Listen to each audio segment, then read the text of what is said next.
नमस्कार, मैं अनिल पुसदकर। स्वागत है आपका ग्लिप्स.in में। बात करते हैं खरी खरी, बात करते हैं प्रदेश में हो रही जो हैवानियत है उसकी। हैवानियत भी ऐसी कि हैवान शर्मा जाए, शैतान शर्मा जाए। कोरोना काल में जब जनजीवन वैसे भी प्रभावित है, ऐसे में पता नहीं कहां से नर पशु निकलकर सामने आ रहे हैं। और फिर हैवानियत के नंगे नाच का ये पहला मामला नहीं है। मुंगेली में 14 साल की बच्ची को जिंदा जला दिया। उनके हवस का वो शिकार नहीं हो पाई तो नर पशु ने उसे जिंदा ही जला डाला, मर गई। 14 साल की बच्ची। इससे पहले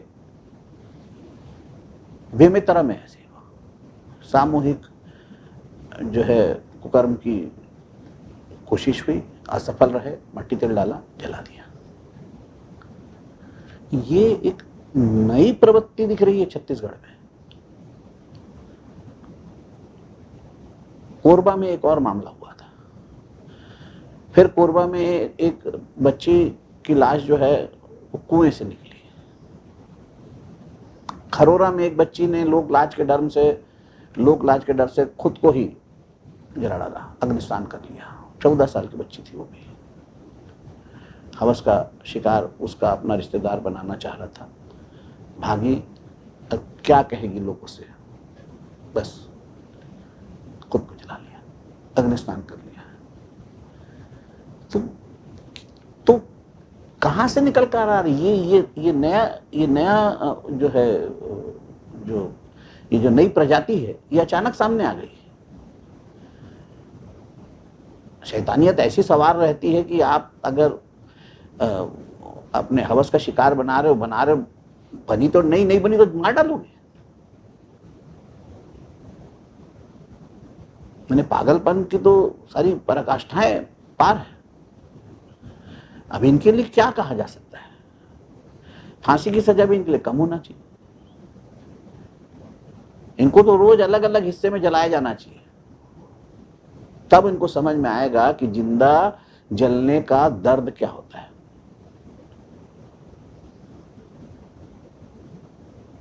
फिर ऐसा लगता है पुलिस, बहुत अफसोस की बात है, पुलिस नाम की जो चीज का डर ऐसा लगता है कि खत्म होता जा रहा है। अभी पुलिस के पास वीआईपी ड्यूटीज का भी बहाना नहीं है। सारे वीआईपीज जो है कोरोना काल में सार्वजनिक कार्यक्रम नहीं कर रहे हैं। आप कोरोना के नाम पर जो है बच नहीं सकते। कोरोना के नाम पे वैसे ही जो जनजीवन है वो पहले की तरह, जो सामान्य की तरह नहीं है, प्रभावित है बहुत।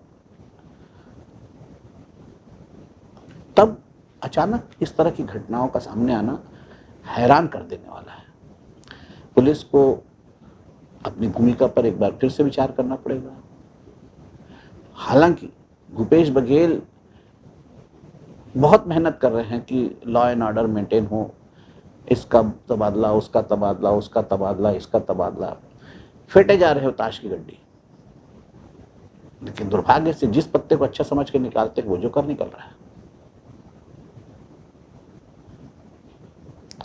पुलिस विभाग में कुछ अफसरों का गिरोह जो रमन सरकार में मलाई खाता रहा, वो पूरी तरह से कोशिश कर रहा है कि लॉ एंड ऑर्डर बैठ जाए, ध्वस्त हो जाए।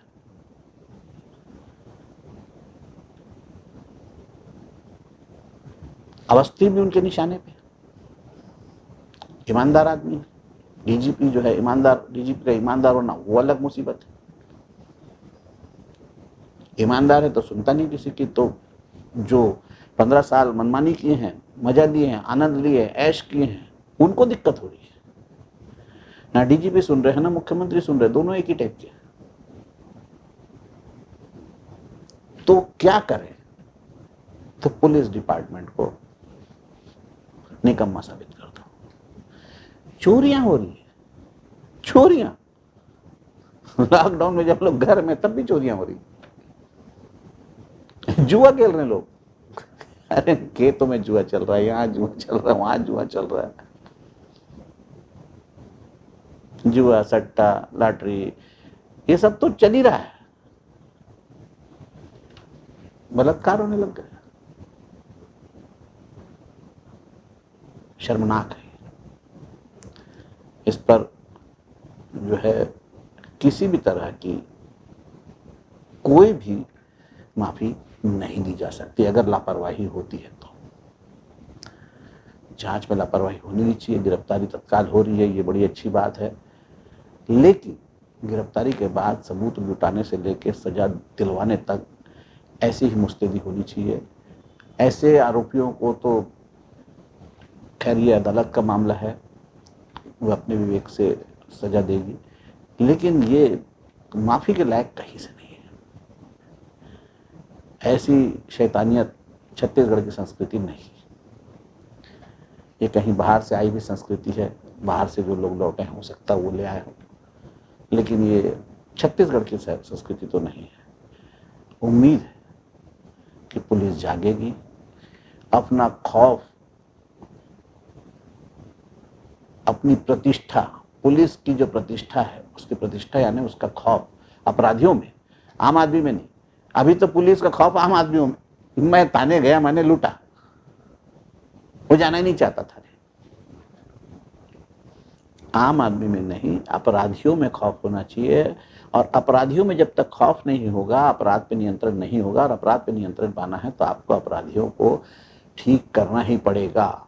अपराधी प्रवृत्तियों के व्यक्तियों की पहचान, और एक पहले होती थी रात को परेड, निगरानी, निगरानी तो पता नहीं खत्म हुई। निगरानी बदमाश अलग होते थे जिस पर पुलिस निगरानी करती थी, वो इतने परेशान रहता था निगरानी से कि वो अपना निगरानी में नाम कटाने के लिए अच्छी राह पकड़ लेता था। उम्मीद है ये सब चीजों पर रोकथाम होगी, छत्तीसगढ़ का मान सम्मान छत्तीसगढ़ में, छत्तीसगढ़ की बेटियां सुरक्षित रहेंगी, उन पर कोई आंच नहीं आएगी, उन पर बुरी नजर नहीं डाली जाएगी, ना उनको जिंदा जलाया जाएगा। नमस्कार, अगले अंक तक के लिए मुझे इजाजत। For more information, log on to www.clips.in.